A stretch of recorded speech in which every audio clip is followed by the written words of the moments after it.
Some castles were forged for war, others for royalty, but a rare few were shaped by ideas so bold they bend the rules of history. Today we're counting down 10 castles with the craziest designs. Fortresses that look like they fell out of a sketchbook, a legend, or a laboratory. From cliffside caverns to octagons of stone, these places weren't just built, they were imagined. Number 10, Guédelon Castle, France.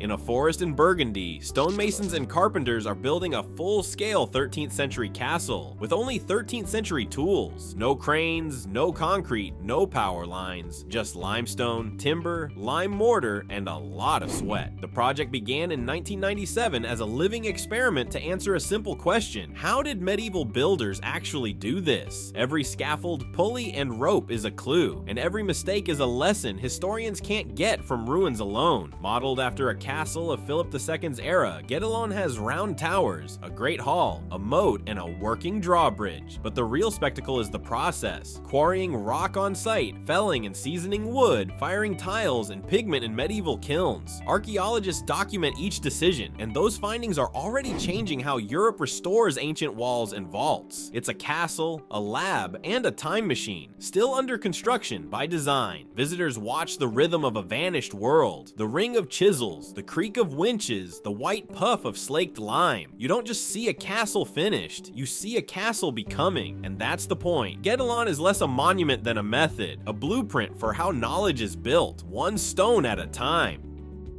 Number 9, Matsumoto Castle, Japan.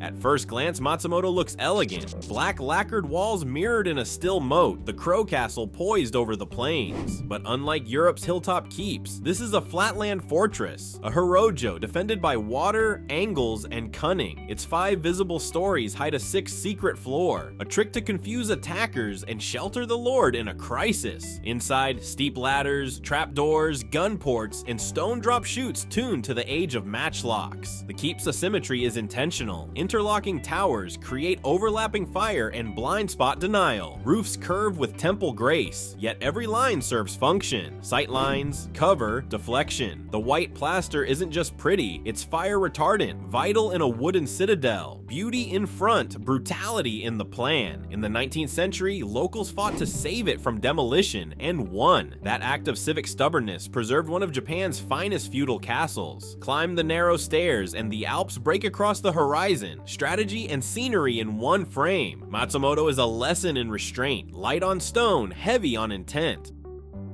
Number 8, Fortified Church of Birten, Romania. Perched on a Transylvanian hill, Birten looks like a church, until you notice the 3 rings of walls encircling it. Built in the 15th century by Saxon settlers, this fortified parish turned worship into warfare. Inside, villagers stored grain and hid from raiders. Outside, attackers faced towers, gates, and crossfire from every angle. When the Ottoman frontier loomed near, faith and defense became one thing. Each ring of wall has a purpose. The outer for livestock, the middle for fighters, the inner for survival. Hidden staircases climb through the fortifications, leading to storerooms, watch posts, and a tiny marital prison. That last chamber locked quarreling couples together for 2 weeks with 1 bed, 1 plate, and 1 spoon. Legend says nearly all left reconciled. It's one of history's most peaceful fortifications. The church itself rises Gothic and solemn above the maze. High windows, heavy buttresses, a tower crowned with bells. But behind its calm facade lies the logic of siegecraft, thick gates, food caches, and firing platforms disguised as parapets. Centuries later, the walls still stand unbroken, guarding an idea as much as a village. Birten's builders turned sanctuary into strategy and made both listen.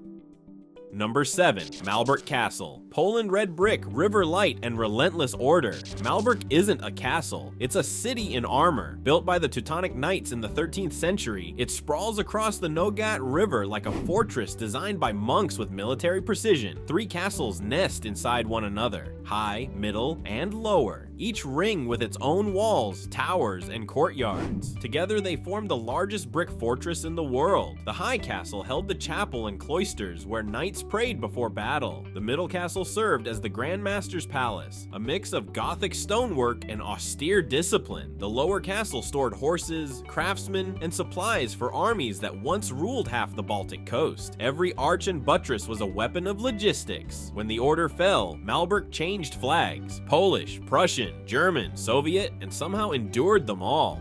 Bombed nearly to rubble in World War II, it rose again, brick by brick, through one of Europe's longest restorations. Now it's a UNESCO masterpiece. Part monastery, part machine, part myth, Malbork remains a fortress that outlasted its faith. Number 6. Croc des Chevaliers, Syria. In western Syria, perched on a limestone ridge above the Oronti Valley, stands the Croc des Chevaliers, the fortress that taught Europe how to build castles. Originally Kurdish, rebuilt by Crusader knights in the 12th century, it's the textbook definition of concentric design. A castle inside a castle, both ready for war. Outer walls bristle with round towers, inner ones with arrow slits and barracks. If invaders breached one, they met another, and another. The inner keep was a city unto itself: stables, kitchens, storerooms, a church, and even a vaulted hall that could seat hundreds. Rainwater fed massive cisterns, secret tunnels led to fallback points. Everything was geometry and endurance, a design meant to delay, not just destroy. No wonder T.E. Lawrence called it perhaps the best preserved and most wholly admirable castle in the world. Even after centuries of battle, earthquakes, and time, Krak still dominates its hill. White stone against endless sky. Its walls whisper both conquest and coexistence. Crusaders, Mamluks, Ottomans, all left their marks. It's a fortress so perfect that later architects in Europe simply copied it. Croc des Chevaliers remains the blueprint of invincibility and beauty made strategic. Number 5. Castell Coch, Wales. Rising above a Welsh hillside like something from a children's storybook, Castell Coch isn't really medieval. It's Victorian imagination dressed as the Middle Ages. Built in the late 1800s on the ruins of a 13th century fortress, it was the passion project of architect William Burgess and his eccentric patron, the Marquis of Bute. Their goal wasn't defense or residence, it was fantasy, pure and unapologetic. Round towers wear conical roofs like wizard hats, and stained glass glows over murals of myth and zodiac. Inside, every inch tells a story. The ceilings shimmer with painted constellations, walls bloom with vines, birds, and saints, and carved woodwork frames biblical parables beside pagan motifs. The lady's bedroom, perhaps the most famous, feels half chapel, half dream, a private universe of stars and symbols. It's not medieval realism, it's medieval theater, a stage built for memory, not battle. Castell Coch never hosted a siege, a council, or a coronation. Its purpose was to show what could happen when history met art. For Victorians obsessed with Gothic revival, it became a manifesto in stone, history reimagined rather than restored. A castle that fought no wars, yet still conquered the imagination. Number 4. Hohenzollern Castle. Germany high above the forests of Baden-Württemberg, Hohenzollern looks like a mirage, a perfect silhouette of turrets and spires touching cloud. This is no relic of the Middle Ages, but a 19th century rebirth of national pride, commissioned by King Frederick William IV of Prussia. He didn't rebuild ruins, he reinvented them, turning ancestral memory into romantic monument. Every gatehouse, rampart, and courtyard was planned not for war, but for wonder. The design fuses Gothic revival with military theater. Walls zigzag up the hill. Towers rise for spectacle rather than strategy. Inside, stained glass glows over relics of Prussian royalty, crowns, uniforms, and portraits of kings long dead. It's part fortress, part museum, part shrine to dynasty. Even its hilltop road spirals dramatically, forcing every visitor to climb through layers of lineage before reaching the throne hall. Unlike Europe's true strongholds, Hohenzollern's guns never fired in anger, but it endured as a symbolic fortress of faith, family, and Germany itself. During both world wars, royal treasures were hidden in its vaults, guarded by the ghosts of architecture. Today it draws thousands who come not for battle history, but for the view, and the idea that stone can still tell stories of belonging. Number 3. Mont-Saint-Michel, France. where tides race faster than horses and the sea swallows land twice a day. Mont-Saint-Michel stands like a dream balanced on a rock, part abbey, part fortress, part vertical village. It's one of history's great architectural paradoxes. A monastery fortified like a castle, built on a granite island off Normandy's coast, it rises in layers, village below, ramparts midway, and the abbey spire piercing the sky.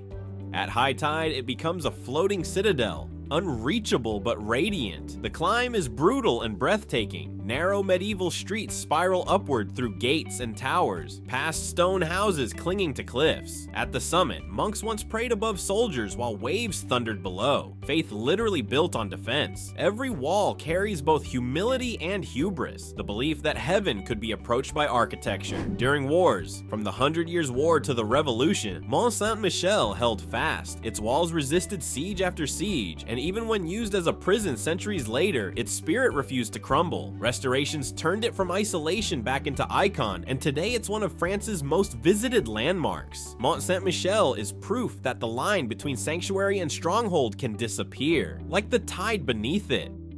Number 2. Alcazar of Segovia, Spain perched on a rocky wedge where two rivers meet. The Alcazar of Segovia looks like a stone ship sailing over the plains of Castile. Its pointed prow, rising tower, and triangular footprint give it a geometry unlike any other European fortress. Once a Roman outpost, later a Moorish fort, then a royal palace, it evolved with every conquest. Layer upon layer of power carved into limestone. By the 15th century, it was the glittering heart of the Castilian crown. The Tower of John II rises above the rest, tall, turreted, and commanding, once the lookout of monarchs and soldiers alike. Inside, halls gleam with gilded ceilings and frescoes of Spain's kings stretching back through centuries. Here, Queen Isabella planned the Reconquista, and from these walls, the voyage that would send Columbus west was approved. The Alcazar was a throne, a fortress, and a fulcrum of empire. Even after fires, wars, and restoration, its shape still defies time. From below, it seems carved by wind, from above, sculpted by vision. It's said Disney's Cinderella Castle drew from its profiles, fitting, since this fortress already lived halfway between legend and history. The Alcazar remains Spain's proudest stone sail, forever ready to launch again. Number 1. Fisherman's Bastion, Hungary high on Budapest's Castle Hill. 7 ivory towers shimmer above the Danube, elegant, hollow, and intentionally useless for war. The Fisherman's Bastion isn't a fortress at all. It's a fantasy built from memory, a late 19th century monument to Hungary's 1,000-year history. Each turret honors one of the 7 Magyar tribes that founded the nation, and its arcades frame the skyline like an architectural stage. It was never built to keep enemies out, only to remind citizens who they were. Constructed between 1895 and 1902, it turned the old city ramparts into open terraces. Its name honors the medieval fishermen's guild that once guarded this stretch of wall, but instead of battlements, it offers balconies, staircases, and carved lions watching the river glow. Its fortress form stripped of function, history recast as harmony. Beneath it stands the bronze equestrian statue of King Stephen Thurster, Hungary's first crowned ruler. Behind it, Buda Castle looms. Before it, Pest sparkles across the water. Tourists fill its steps daily, yet even in the crowd it feels suspended between myth and modernity. The Fisherman's Bastion proves you don't need a war to build a monument, only imagination.